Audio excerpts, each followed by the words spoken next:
Faith Baptist church Pinjore में palm Sunday का त्यौहार मनाया गया। रविवार 4 बजे मिली जानकारी के अनुसार फेथ बैप्टिस्ट चर्च पिंजौर में पाम संडे यानी खजूर का त्यौहार मनाया गया था। यहां पर चर्च में मसीह कलीसिया को फेथ बैप्टिस्ट चर्च पिंजौर के पास्टर जॉर्ज सैमुअल ने संडे को चर्च में प्रार्थना की और इसके महत्व के बारे में बताया। इस मौके पर चर्च पास्टर जॉर्ज सैमुअल ने बताया कि इस दिन ईसाई समुदाय के लोग चर्च जाकर विशेष प्रार्थना सभा में शामिल होकर प्रभु यीशु मसीह की प्रार्थना करते हैं।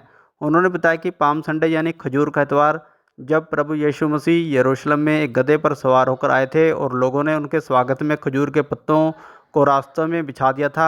यीशु मसीह के यरूशलेम में विजयी प्रवेश की वजह से लोगों की भीड़ ने खजूर की डालियाँ लहराकर स्वागत किया था और रास्ते में बिछा दी थी और खुशियाँ मनाई थी, जिस कारण लोगों ने यीशु मसीह का स्तुति गान भी किया था और उन्हें लोगों ने राजा एवं मुक्तिदाता कहकर भी पुकारा था। इसलिए इस दिन को पाम संडे कहा जाने लगा था। फेथ बैप्टिस्ट चर्च पिंजौर में चारों ओर खजूर की डालियां लगाकर चर्च को सजाया गया था और चर्च में प्रार्थना सभा के दौरान खजूर की डालियों के पत्तों को स्लीब बनाकर बांटा गया था, ताकि ये यादगार दिन लोगों को सदा के लिए याद रखा जा सके। खुदाम यीशु मसीह का एक सहाना शान शौकत से यरूशलेम के अंदर प्रवेश करने का है। ये बैतनिया एक गांव है, यरूशलेम से कोई 3-4 किलोमीटर की दूरी पर।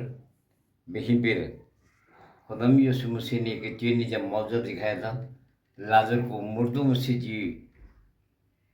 जी उठने का।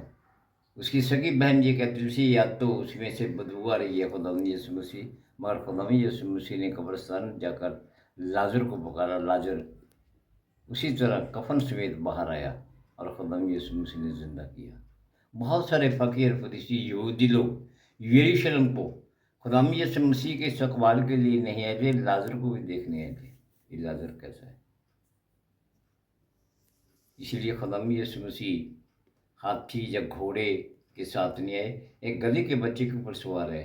होशाना के नारे लोगों ने लगाए, जो कि 5,000 की भीड़ थी या 4,000 की भीड़ थी, या अंधे थे, कोढ़ी थे, मुर्दों से जी उठने वाले लोग, वो खुदाम यीशु मसीह की उस बड़ी भीड़ के अंदर थे जो जुलूस बैतलहम से बैतनिया से लेकर यरूशलेम तक आया।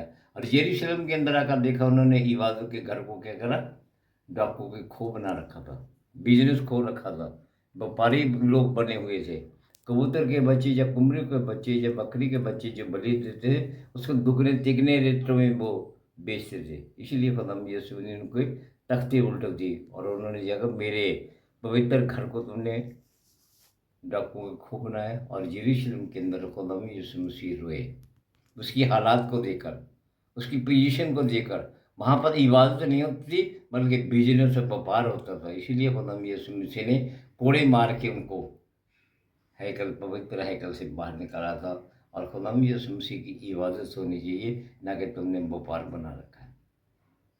व्यापार भी कैसा था, जो हमारी यानी यरूशलेम की करेंसी थी उसी के अंदर तब्दीली होती थी। दूर दूर से लोग आते तो भी यरूशलेम की करेंसी के अंदर वो भेड़ बकरे कबूतर के बच्चे देते थे। इसलिए खुदाम यीशु मसीह को क्रोध आया था।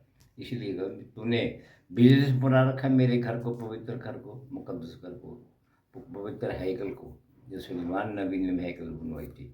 आज भी यरूशलेम तीनों धर्मों का एक गढ़ माना जा रहा है आज। इसीलिए खजूर की डाली जिन्हें पवित्र डालियों का लेकर वो जय जयकार करते हुए चले के जा रहे थे बैतनिया से यरूशलेम के। होशाना हालेलुया हालेलुया के नारे लगाते हुए यरूशलेम के दाखिल हुए थे। और बाकी फकीर फरीसी ने कहा था अगर अपने चेलों को खामोश कर दे, वो कहते अगर बहमी खामोश कर दो, पत्थर हैं जो रोड के दोनों तरफ वो चिल्लाएंगे होशाना के नारे पत्थर लगाएंगे। इसलिए खुदाम यीशु मसीह का एक उदाहरण है कि पाम के संडे को हम मनाते हैं खुशियों और शादमानी का।